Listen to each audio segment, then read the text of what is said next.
할렐루야, 여러분 안녕하십니까? 하나님 나라를 이 땅에 이루고 ICS 원우 동문들의 소식을 전하는 이삭방송 8월 첫째 주 주간 뉴스입니다. 이번 이삭방송은 기존의 동문 사역 소식 대신 개인 신앙 간증을 마련했습니다. 한 동문이 신앙 여정을 집중적으로 조명하며 하나님을 어떻게 만나 그리스도인이 되었는지, 어떤 과정을 거쳐 신학을 공부하고 목사 안수를 받았는지, 그리고 현재는 어떤 사역을 감당하고 있는지를 함께 나누고자 합니다. 이를 통해 동문들의 사역과 삶을 더욱 깊이 이해하는 시간이 되기를 기대합니다. 이번 간증은 동문회장 윤영수 목사가 먼저 시작합니다. 여러 동문들에게 간증을 부탁했지만 부담을 느끼는 분들이 많아 먼저 자신의 이야기를 나누며 앞으로 간증에 참여할 동문들에게 하나의 참고가 되고자 했습니다. 이번 신앙 간증은 자신을 드러내기 위한 시간이 아닙니다. 하나님을 어떻게 만나 예수 그리스도를 영접하게 되었는지, 그 만남 이후 삶이 어떻게 변화되었는지, 그리고 어떤 과정을 통해 목회의 길로 인도받게 되었는지를 있는 그대로 나누는 시간입니다. 신앙의 여정은 사람마다 다르지만 하나님께서 각 사람을 인도하시는 과정은 모두 귀한 간증이 됩니다. 이번 시간을 통해 하나님께서 한 사람의 삶을 어떻게 이끌어 오셨는지 함께 살펴보겠습니다. 다음과 같이 몇 단계로 나누어서 말씀드리고자 합니다. 첫째, 나는 어떻게 하나님을 믿게 되었는가? 둘째, 나의 믿음은 어떻게 성장하였는가? 셋째, 나는 어떻게 신학 공부를 하고 목사가 되었는가? 넷째, 나는 어떻게 사역을 하고 있는가? 다섯째, 나는 앞으로 어떻게 사역을 할 것인가? 여섯째, 동무님과 원우님들께 꼭 권해드리고 싶은 말씀 순입니다. 첫째, 나는 어떻게 하나님을 믿게 되었는가? 입니다. 전라남도 장성군의 한 시골 마을에서 태어난 윤 목사는 중학교를 졸업한 뒤 당시 명문으로 꼽히던 광주고등학교에 진학할 만큼 학업에 열중했습니다. 이후 육군사관학교에 입학하며 군인의 길을 걷게 됐습니다. 육군사관학교에서 처음 맞은 주일, 모든 생도는 천주교와 불교, 기독교 가운데 하나를 선택해 종교 행사에 참석해야 했습니다. 별다른 설명 없이 선택해야 했던 윤 목사는 어린 시절 어머니를 따라 절을 찾았던 기억을 떠올리며 불교를 선택했습니다. 이후 4년 동안 꾸준히 법회에 참석했고 졸업할 때는 수계까지 받으며 독실한 불교 신자로 생활했습니다. 전방부대에 근무하면서도 책상 위에 작은 불상을 두고 부처님께 기도하며 생활했습니다. 하지만 전방 근무 중 무리한 운동으로 허리 디스크를 앓게 되면서 그의 삶은 큰 전환점을 맞았습니다. 당시에는 CT나 MRI 같은 정밀 검사가 보편화되지 않았고 군인은 수술을 받을 경우 전역해야 하는 상황이어서 치료도 쉽지 않았습니다. 약물 치료와 찜질에도 통증은 계속됐고 간절히 불공을 들였지만 상태는 나아지지 않았습니다. 극심한 고통 속에서 삶을 포기하고 싶을 만큼 절망하기도 했습니다. 그러던 1979년 청와대 경호실 파견 근무 중 한 신문에서 축구 국가대표 김재한 선수가 목사의 안수기도를 받은 뒤 허리 디스크를 극복하고 선수로 복귀했다는 기사를 접하게 됐습니다. 그 기사는 윤 목사에게 새로운 희망이 됐습니다. 윤 목사는 기독교 신앙을 가진 동료 신동택 중위의 도움으로 청와대 인근의 작은 교회를 찾았고 담임 목사에게 처음으로 안수기도를 받았습니다. 허리만 낫게 해주신다면 하나님을 믿겠다는 간절한 마음으로 한 달을 기다렸습니다. 그 무렵시 이 육사건으로 청와대 경호실 파견 근무가 종료되면서 예상치 못한 2달의 시간이 생겼고 그 기간을 이용해 서울대학교병원에서 허리디스크 수술을 받을 수 있었습니다. 수술대에 오른 윤 목사는 전신마취를 앞두고 처음으로 하나님께 기도했습니다. 하나님 아버지, 제 허리가 낫도록 꼭 도와주십시오. 제 허리만 낫는다면 앞으로 하나님을 잘 믿겠습니다. 이 기도는 그의 인생을 바꾸는 결정적인 기도가 됐습니다. 수술은 성공적으로 끝났고 회복도 순조롭게 진행됐습니다. 이후 다시 군으로 복귀해 교육과 지휘관 임무를 수행했으며 그 뒤로는 허리 통증이 재발하지 않았다고 회고했습니다. 무엇보다 가장 큰 변화는 하나님을 믿게 된 것이었습니다. 그때부터 교회에 출석하기 시작했고 예수 그리스도를 영접하며 새로운 신앙의 삶을 시작하게 됐습니다. 윤 목사는 만약 허리디스크를 겪지 않았다면 지금도 불교 신자로 살아갔을지 모른다며 자신의 삶은 하나님께서 먼저 자신을 택하시고 인도하신 결과라고 고백했습니다. 또한 목사의 안수기도를 받은 지 정확히 한 달 만에 수술을 받게 된 사실을 뒤늦게 깨달으며 그 모든 과정이 하나님의 섭리였음을 믿게 됐다고 했습니다. 둘째, 나의 믿음이 어떻게 성장하였는지 말씀드리고자 합니다. 수술 후 6개월이 지난 1980년 5월 결혼한 윤 목사의 아내는 미션스쿨에서 공부하며 기독교 동아리 활동을 했던 신앙인이었습니다. 두 사람은 자연스럽게 함께 신앙생활을 시작했고 윤 목사는 모든 것이 하나님께서 예비하신 길이었다고 고백했습니다. 전방부대에서 근무할 당시에는 신실한 기독교인 대대장과 믿음이 깊은 사모의 영향을 받으며 군 생활 속에서도 신앙을 이어갈 수 있었습니다. 하지만 당시에는 군 생활의 특성상 신앙생활에 많은 제약이 있었습니다. 주일 예배에 참석하는 것이 대부분이었고 성경 공부나 기도, 교회 봉사에 충분히 참여하기는 어려웠습니다. 이후 약 10년간의 야전 근무를 마치고 1992년 대전 교육사령부로 전출되면서 신앙은 더욱 성장하기 시작했습니다. 목사의 권유로 처음 새벽 예배에 참석한 것을 계기로 주일학교 교사와 성경 공부, 성가대, 기독군인회 활동 등 다양한 교회 사역에 참여했고 안수집사의 직분도 맡게 됐습니다. 윤 목사는 교회를 위해 드리는 시간을 아까워하지 않았으며 하나님을 위한 섬김이 세상의 어떤 기쁨보다 크다는 사실을 깨달았다고 말했습니다. 군에서 바쁜 보직을 수행하는 가운데서도 군 선교와 교회 봉사에 가능한 많은 시간을 헌신했습니다.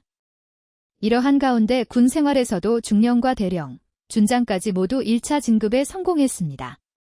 그는 더 큰 직책을 통해 군 선교에 더욱 크게 쓰임받기를 기도하며 소장 진급을 기대했습니다.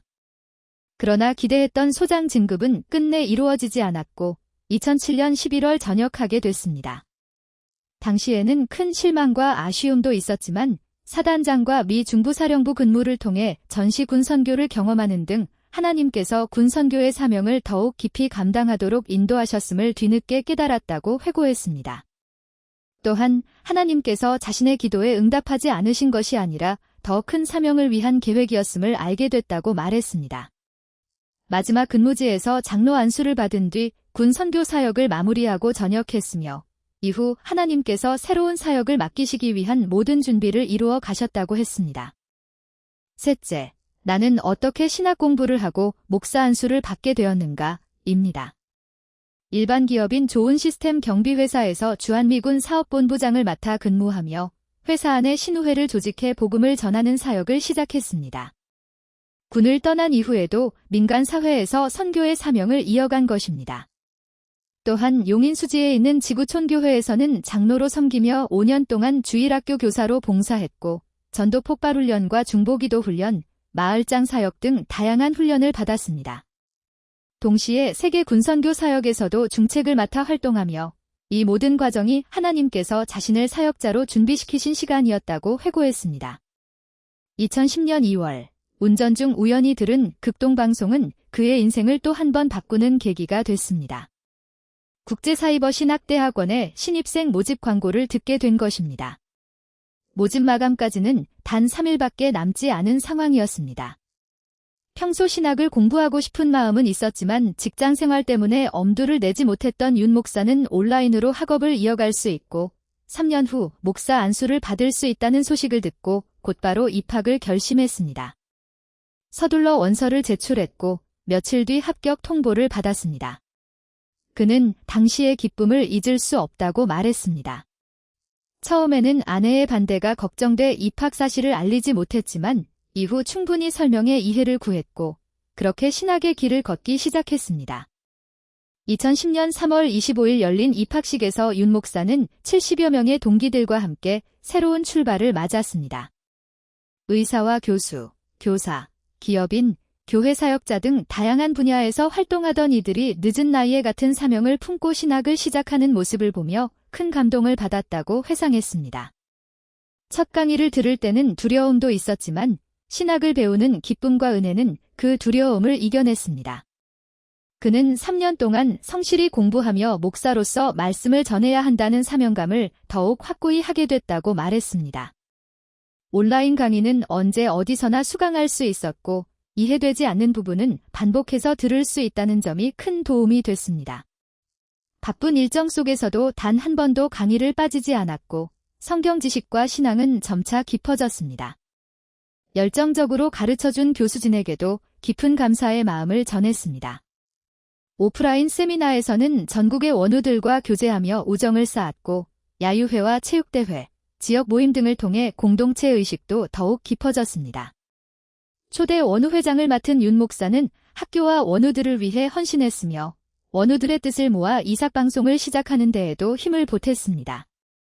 해마다 원우수는 70명에서 100명 이상으로 늘어났고 오프라인 세미나에는 200명이 넘는 인원이 참석할 만큼 학교는 성장했습니다.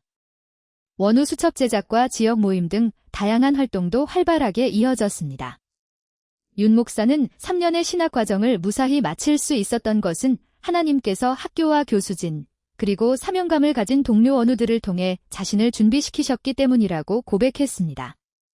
또한 처음에는 입학 사실을 몰랐던 아내도 신학의 의미를 이해하게 됐고 부부 세미나를 거치며 사모의 길을 함께 준비하게 됐다고 전했습니다. 넷째, 나는 어떻게 사역을 하고 있는가? 입니다. 3년간의 신학 과정을 마친 윤영수 목사는 성경 시험과 목사 안수 논문을 모두 통과한 뒤 부부 세미나를 거쳐 2013년 4월 20일 목사 안수를 받았습니다. 안수식에는 직구촌교회 부목사와 육군사관학교 선배 목사들이 함께했으며 동료 신우회원과 가족, 지인들이 참석해 새로운 출발을 축하했습니다. 하지만 목사 안수를 받은 뒤에도 사역지는 쉽게 열리지 않았습니다. 60세의 목사가 된 만큼 기존 교회의 청빙을 받기 어려웠고 교회 개척 역시 쉽지 않은 현실이었습니다. 당시에는 국제사이버 신학대학원을 졸업한 선배들도 없어 목회를 어떻게 시작해야 할지 조언을 구하기 어려웠고 함께 공부했던 원우들도 각자의 길을 걷게 되면서 막막함을 느꼈다고 회고했습니다. 그럼에도 설교를 전하고 복음을 전하며 교회를 세우고 싶다는 마음은 더욱 간절해졌습니다. 그때 하나님께서 열어주신 길은 군교회였습니다. 당시 전국 1000여 개가 넘는 군교회를 군목만으로는 모두 감당하기 어려워 협력 목사가 필요한 상황이었습니다. 협력 목사는 일부 교단 소속 목회자에게만 허용됐지만 윤 목사는 32년간의 군 복무와 군 선교에 기여한 공로를 인정받아 협력 목사로 사역할 수 있는 길이 열렸습니다. 이후 동문들의 노력으로 백석교단 가입의 길이 마련됐고 백석교단 경인선호회가 설립되면서 현재는 여러 동문들이 군교회 협력 목사로 사역하고 있습니다. 윤 목사는 이 모든 과정이 하나님께서 미리 준비하신 길이었다고 고백했습니다. 그가 처음 맡은 사역지는 동두천의 낙원교회였습니다. 군 시절 직접 지휘했던 부대 안에 있는 교회였던 만큼 장병들과 지휘관들의 협조도 자연스럽게 이어졌습니다. 윤 목사는 목회자의 가장 중요한 사명은 섬김이라고 강조했습니다. 새로 전입한 장병들을 직접 만나 군 생활을 돕고 신앙의 중요성을 전했으며 주일 예배에 자연스럽게 참여하도록 이끌었습니다. 또한 한겨울 심야에도 초소를 찾아 따뜻한 차를 나누고 기도했으며 사고 예방 기도회와 훈련장 예배, 위문 행사 등 다양한 사역을 이어갔습니다. 그 결과 군교회의 예배 참석 인원은 꾸준히 증가해 100명이 넘는 장병들이 함께 예배드리게 됐습니다. 아내 김윤숙 사모 역시 장병들을 위해 카레와 짜장밥, 떡볶이 등 식사를 정성껏 준비하며 함께 사역을 감당했습니다. 5년간의 군교회 사역을 마친 뒤에는 군 협력 목사의 연령 제한인 65세에 도달하면서 낙원교회를 떠나야 했습니다. 이후 새로운 사역지를 고민하던 부부는 오래전부터 품고 있던 제주도 개척의 꿈을 이루기로 결정했습니다. 서귀포시 표선면 세화리에 미리 마련해 두었던 부지에 교회와 펜션을 함께 건축했고 2018년 10월 3일 세화리 믿음교회 설립 예배를 드렸습니다. 건축 과정도 순조롭게 진행됐으며 설립 예배에는 많은 동문과 노회 회원들이 제주까지 찾아와 함께 축하했습니다. 처음에는 학생 몇 명과 공사 관계자만 참석하는 작은 예배로 시작했지만 시간이 지나면서 초등학생과 지역 주민들이 하나둘 모이기 시작했습니다. 교회가 없었던 마을에 다시 예배 공동체가 세워졌고 제주 지역의 척박한 선교 환경 속에서도 하나님께서 필요한 성도들을 보내주셨다고 윤 목사는 간증했습니다. 교회는 점차 성장했고 세례를 받는 성도들도 늘어났습니다. 육지교회들의 수련회 장소로도 활용되면서 지역 선교의 거점이 됐으며 2020년에는 ICS 동문 제주 수련회가 열려 80여 명의 동문들이 함께하기도 했습니다. 그러나 8년간의 제주 사역 이후 장모를 돌봐야 하는 가정의 상황과 사모의 건강 문제로 다시 육지로 돌아오게 됐습니다. 교회와 펜션은 출판 선교를 계획하던 신앙인에게 인계했고 그 또한 하나님의 인도하심이라고 받아들였습니다. 2025년 4월 마지막 예배를 드린 뒤 용인으로 돌아온 윤 목사는 처인구 역북동에 예배처를 마련해 다시 교회를 개척했습니다. 72세의 나이였지만 하나님께서 새로운 사명을 맡기셨다는 확신으로 또 한 번 시작을 선택한 것입니다. 같은 해 6월 10일 역북동 믿음교회 설립 예배를 드렸고 동문들과 노회원들의 축하 속에 새로운 사역을 시작했습니다. 이후 지역 주민과 대학생, 노인회, 지하철 이용객 등을 대상으로 꾸준히 복음을 전하며 지역 선교를 이어가고 있습니다. 윤 목사는 앞으로도 명지대학교 학생들과 지역 주민들에게 복음을 전하며 믿음의 씨앗을 심는 사역을 계속해 나가겠다고 밝혔습니다. 5째, 나는 앞으로 어떻게 사역을 할 것인가? 입니다. 교단 규정상 75세까지 목회할 수 있는 만큼 앞으로도 가능한 오래 사역을 이어갈 계획이라고 밝혔습니다. 그는 나이가 사역의 걸림돌이 되지 않는다며 아직도 복음을 전하고 영혼을 구하는 일에 자신이 감당해야 할 사명이 많이 남아있다고 말했습니다. 또한 현역 목회자로 섬기는 동안 더 많은 말씀을 전하고 전도에 힘쓰며 성도들을 선한 목자의 마음으로 돌보고 믿음 안에서 인도하는 목회자가 되고 싶다는 소망도 전했습니다. 윤 목사는 늦은 나이에 목회자의 길을 시작했지만 오히려 지금이 더욱 성숙한 목회를 펼칠 수 있는 시기라고 생각한다고 말했습니다. 그만큼 하나님께서 허락하시는 날까지 최선을 다해 사역을 이어가겠다는 각오도 함께 밝혔습니다. 앞으로는 후배 목회자를 세우는 일에도 힘쓸 계획입니다. 그동안의 목회 경험과 사역의 노하우를 후배들에게 전하고 가능한 한단독 목회를 시작할 수 있도록 적극적으로 돕겠다는 것입니다. 특히 후임 목회자와 일정 기간 공동 목회를 한 뒤 교회를 안정적으로 이양하고 이후에도 교회가 더욱 건강하게 성장할 수 있도록 지속적으로 지원하고 싶다는 뜻을 전했습니다. 아울러 나이가 더 들면 미자립 교회와 어려운 교회를 찾아 예배를 섬기고 어려움을 겪는 목회자들을 돕는 사역에도 힘을 보태고 싶다고 밝혔습니다. 윤 목사는 호흡이 있는 날까지 하나님의 일을 감당하고 하나님께서 맡기신 모든 것을 다시 하나님을 위해 사용하고 싶다며 지금까지의 모든 사역은 하나님께서 예비하시고 인도하신 길이었으며 앞으로도 그 인도하심을 믿고 걸어가겠다고 고백했습니다. 6째, 우리 ICS 동문 및 원우님들께 하고 싶은 말씀을 전하고자 합니다. 윤영수 목사는 마지막으로 국제사이버 신학대학원 동문과 원우들에게 진심 어린 당부의 말을 전했습니다.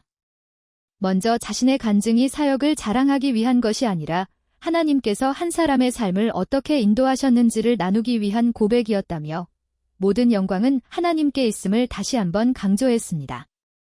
이어 동문과 원우들은 하나님께서 특별히 택하신 일꾼들이라고 말했습니다. 오랜 사회 경험과 성경적 지식, 그리고 삶의 연륜과 열정을 통해 하나님의 나라를 이루도록 부르심을 받은 사람들이라는 것입니다. 또한 하나님께서 국제사이버 신학대학원을 세우신 것도 자신과 같은 평신도 사역자들을 더욱 필요한 곳에 사용하시기 위한 하나님의 계획이라고 전했습니다. 윤 목사는 하나님의 사역은 결코 쉬운 길이 아니라고 강조했습니다. 예수님의 12 제자와 사도 바울, 그리고 복음을 위해 헌신했던 수많은 선교사들처럼 오늘날 사역자들에게도 때로는 고난의 길이 주어질 수 있다고 말했습니다. 그러나 그 길이 하나님의 부르심이라면 기쁜 마음으로 끝까지 걸어가야 한다고 권면했습니다. 이어 동문과 원우들은 같은 부르심을 받은 동역자라고 강조했습니다. 비슷한 환경에서 신학을 공부했고 같은 사명을 감당하는 만큼 서로를 격려하고 위로하며 함께 걸어가야 한다며 학교를 더욱 사랑하고 후배 원우들에게 본이 되는 삶을 살아가자고 당부했습니다. 끝으로 윤 목사는 하나님께서 디스크병을 통하여 하나님의 자녀로 삼아주시고 목사로 기름 부어 주신 후에 영혼을 구원하는 사역을 맡겨주신 하나님께 감사드린다고 하였습니다. 아울러 긴 신앙 간증을 끝까지 함께한 모든 동문과 원우들에게 깊은 감사의 마음을 전하며 간증을 마무리했습니다. 이삭방송 주간 뉴스는 동문원우 여러분들의 참여로 제작됩니다. 많은 관심과 참여를 부탁드립니다. 이상으로 이삭방송 8월 첫째 주 주간 뉴스를 마칩니다. 감사합니다.